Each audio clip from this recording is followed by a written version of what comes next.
Hello students, how are you? I hope you all are healthy and safe at your place.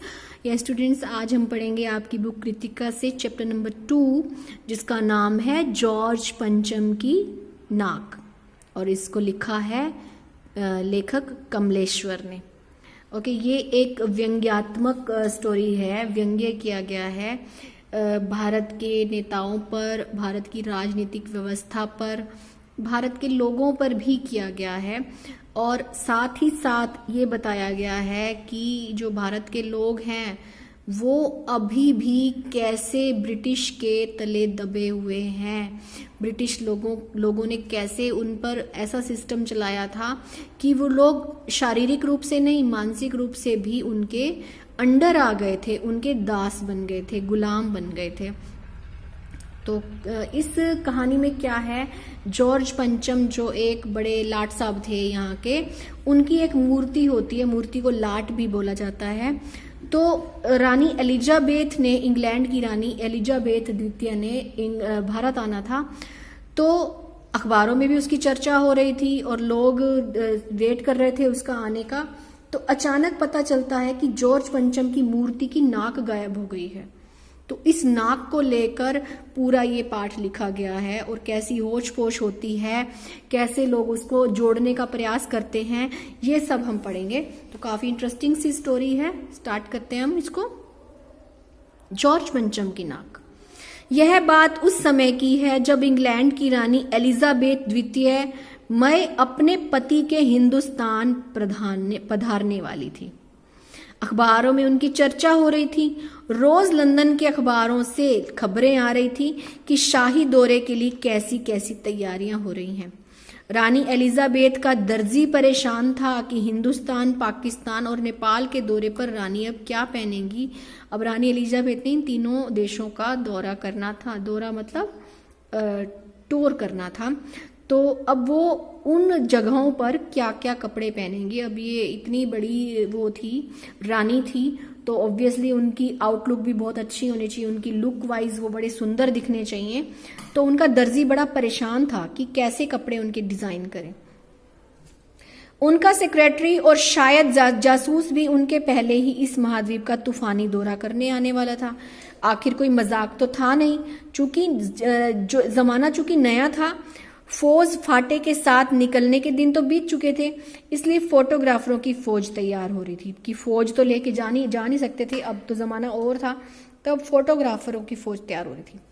England के अखबारों की कतरने हिंदुस्तानी अखबारों में दूसरे दिन चिपकी नजर आती थी कि रानी ने एक ऐसा हल्के नीले रंग का सूट बनवाया है जिसका रेशमी कपड़ा हिंदुस्तान से मंगाया गया है, जो करीब 400 पौंड खर्चा उस पर आया है।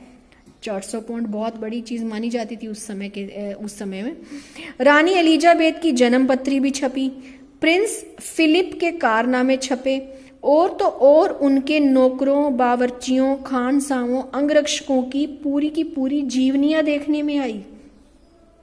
अब रानी ने आना था तो उनसे रिलेटेड जितने भी लोग थे उन सबके कारनामे, उनकी जीवनियां छपने लगी अखबारों में।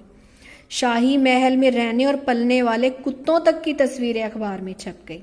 अभी सारा व्यंग्य किया गया कि अखबार वाले क्या क्या छापते हैं, यानी जो बड़ा आदमी है उसकी तो छोटी से छोटी चीज भी अखबार में आती है। बड़ी धूम थी, बड़ा शोर शराबा था, शंख इंग्लैंड में बज रहा था और गूंज हिंदुस्तान में आ रही थी। इन खबरों से हिंदुस्तान में सनसनी फैल रही थी, एक्साइटमेंट फैल रही थी। राजधानी में तहलका मचा हुआ था। राजधानी मतलब दिल्ली।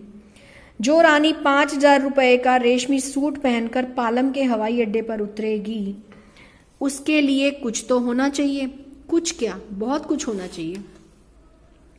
जिसके बावर्ची पहले महायुद्ध में जान हथेली पर लेकर लड़ चुके हैं, उनकी शान और शौकत के क्या कहने। और वही रानी दिल्ली आ रही है। नई दिल्ली ने अपनी तरफ देखा और बेखास्ता मुंह से निकल गया।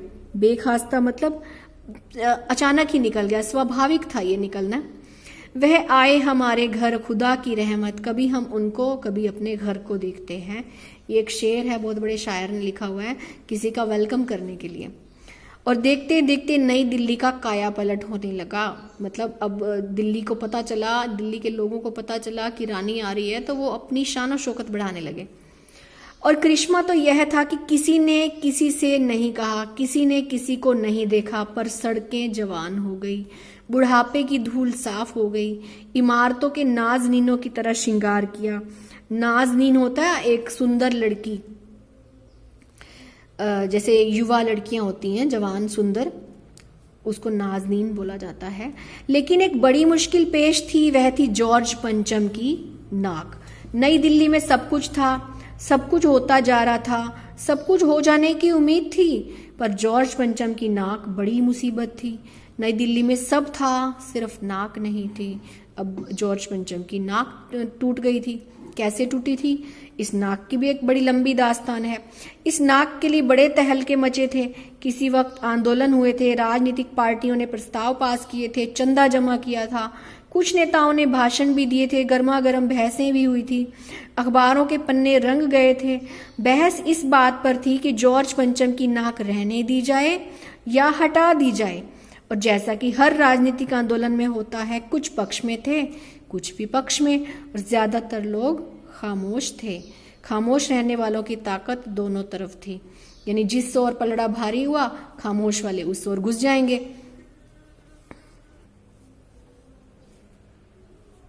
यह आंदोलन चल रहा था। जॉर्ज पंचम की नाक के लिए हथियारबंद पहरेदार तैनात कर दिए गए थे। क्या मजाल कि कोई उनकी नाक तक पहुंच जाए। हिंदुस्तान में जगह जगह ऐसी नाकें खड़ी थी, और जिन तक लोगों के हाथ पहुंच गए उन्हें शानो शौकत के साथ उतारकर अजायब घरों में पहुंचा दिया गया। कहीं कहीं तो शाही लाटों, लाट वही मूर्ति मैंने बताया, बड़ा सा स्टैचू, नाकों के लिए गुरिल्ला युद्ध भी होता रहा। अब ये नाक का जो संबंध है वो इज्जत से लिया जाता है। हम लोग नाक बोलते हैं ना कि नाक कट गई या नाक ऊंची रह गई, तो नाक का संबंध इज्जत से होता है। अब जो लोग ब्रिटिशों के खिलाफ थे वो तो उनकी नाक नहीं चाहते थे जॉर्ज पंचम की, क्योंकि जॉर्ज पंचम एक ब्रिटिश थे। एंड जो लोग भारत के सच्चे सिपाही थे वो उसको तोड़ना चाहते थे। तो जॉर्ज पंचम की नाक कहते हैं टूटी भी ऐसे थी कि जब दिल्ली की काया पलट हो रही थी, दिल्ली को सजाया संवारा जा रहा था, धूल मिट्टियां साफ की जा रही थी, तो किसी ने स्वतंत्रता सेनानी ने ही उनकी नाक को तोड़ दिया था, नाक को काटकर फेंक दिया था नीचे। अब उस जमाने में यह हादसा हुआ, इंडिया गेट के सामने वाली जॉर्ज पंचम की नाक, लाट की नाक एकाएक गायब हो गई। हथियारबंद पहरेदार अपनी जगह तैनात रहे, गश्त लगती रही और लाट की नाक चली गई। अब कैसे गई होगी, सोच के देखिए कि जो हथियारबंद पहरेदार थे वो गश्त भी लगा रहे थे, तो उन्होंने ही तोड़ी होगी, क्योंकि वो ब्रिटिश लोगों को नहीं चाहते थे भारत में। रानी आए और नाक ना हो, एकाएक परेशानी बढ़ी, बड़ी सरगर्मी शुरू हुई। देश के खैर ख्वाहों मीन्स भला चाहने वालों की एक मीटिंग बुलाई गई और मसला पेश किया गया। मसला यानी ये मामला, ये प्रॉब्लम कि क्या किया जाए। वहां सभी सहमत थे कि अगर यह नाक नहीं है तो हमारी भी नाक नहीं रह जाएगी, यानी अगर ये नाक नहीं है तो हमारी भी इज्जत चली जाएगी, हमारी भी इज्जत मिट्टी में मिल जाएगी। उच्च स्तर पर मशवरे हुए, दिमाग खरोंचे गए और यह तय किया गया कि हर हालत में इस नाक का होना बहुत जरूरी है। यह तय होते हुए ही एक मूर्तिकार को हुक्म दिया गया वह फौरन दिल्ली में हाजिर हो। मूर्तिकार यूं तो कलाकार था, पर पैसे से जरा लाचार था, यानी पैसे की कमी थी। आते ही उसने हुक्कामों के चेहरे देखे, अजीब परेशानी थी उनके चेहरों पर, कुछ लटके, कुछ उदास, कुछ बदहवास थे, यानी होशो हवास ही नहीं था। उनकी हालत देखकर लाचार कलाकार की आंखों में आंसू आ गए। तभी एक आवाज सुनाई दी, मूर्तिकार, जॉर्ज पंचम की नाक लगानी है। मूर्तिकार ने सुना और जवाब दिया, नाक लग जाएगी, पर मुझे यह मालूम होना चाहिए कि यह लाट कब और कहाँ बनी थी। इस लाट के लिए पत्थर कहाँ से लाया गया था। लाट मीन्स स्टैचू, यस। सब हुक्कामों ने एक दूसरे की तरफ ताका। हुक्कामों क्या है, अब ये जो देश के बड़े बड़े नेता हैं, हुक्म चलाने वाले, जो उस मीटिंग में शामिल थे। एक की नजर ने दूसरे से कहा कि यह बताने की जिम्मेदारी तुम्हारी है। खैर, मसला हल हुआ, प्रॉब्लम हल हुई। एक क्लर्क को फोन किया गया और इस बात की पूरी छानबीन करने का काम सौंप दिया गया। पुरातत्व विभाग की फाइलों के पेट चीरे गए, पर कुछ भी पता नहीं चला। पुरानी फाइलें फरोली गई कि ये लाट कब बनी थी और किसने बनाई थी, कौन सी जगह से पत्थर मंगवाया गया था।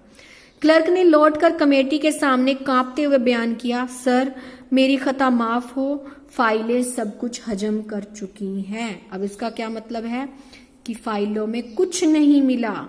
मैंने सारी फाइलें चेक कर ली हैं, लेकिन कुछ पता नहीं चला कि ये लाट कब बनी थी और पत्थर कहाँ से आया था। तो स्टूडेंट्स आज हम इतना ही पाठ पढ़ेंगे। आगे का पाठ हम पढ़ेंगे अगले वीडियो में, जिसमें आपको पता चलेगा कि जॉर्ज पंचम की नाक लगी या नहीं लगी, इंग्लैंड की रानी आई नहीं आई, क्या हुआ और किसने, उस मूर्तिकार ने नाक का प्रबंध कैसे किया। तो पढ़ते हैं नेक्स्ट वीडियो में। Thanks for watching.